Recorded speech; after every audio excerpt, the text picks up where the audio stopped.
Ce matin, le ministre de l'économie et des finances, Charles Dibi Kofi, était face aux députés pour présenter le projet de loi de règlement du budget de l'État et de la gestion de la période 2004-2010, le compte-rendu de Alexis Ouedraogo. L'ordre du jour présenté ce mardi matin par le ministre ivoirien de l'économie et des finances a été adopté après moult tractations à l'hémicycle. Il porte sur le projet de loi des règlements du budget de l'État de 2004 à 2010. Cette loi constate les montants définitifs des encaissements de recettes et des ordonnances de dépenses pour une gestion budgétaire. Elle établit le montant du déficit ou de l'excédent qui en résulte. En des termes plus simples, elle montre comment le budget a été exécuté. Dès la reprise des activités après la crise post-électorale, le gouvernement qui s'est inscrit dans une dynamique de normalisation et de renforcement de la bonne gouvernance a examiné et validé l'ensemble des projets de loi soumis à votre bienveillante attention.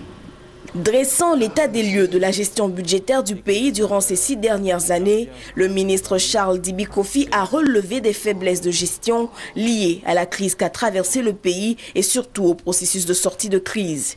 Une situation qui aura contribué à l'avancement de la pauvreté en Côte d'Ivoire. Le contexte socio-politique difficile de ces dernières années n'a pas permis le respect de ce principe fondamental depuis l'exercice budgétaire 2004.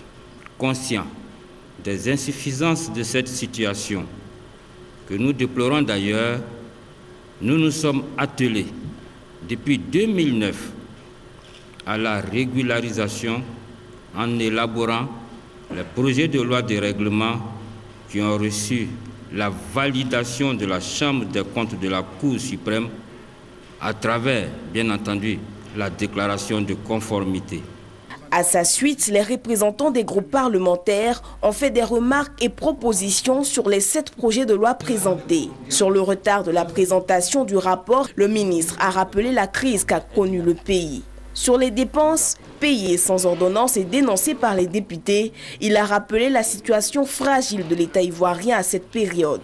Charles Kofi Dibi a pour finir dit son espérance quant au miracle nouveau ivoirien. Il a donné l'assurance que l'État dispose aujourd'hui des instruments de gestion les plus performants de l'Afrique de l'Ouest. Aujourd'hui, notre pays a les raisons objectives d'espérer. Vous savez, pour que vous soyez crédible, il ne faut pas que vous soyez surendetté. La norme internationale, c'est inférieur à 40%. Avant l'atteinte du point d'achèvement, nous étions à 67%.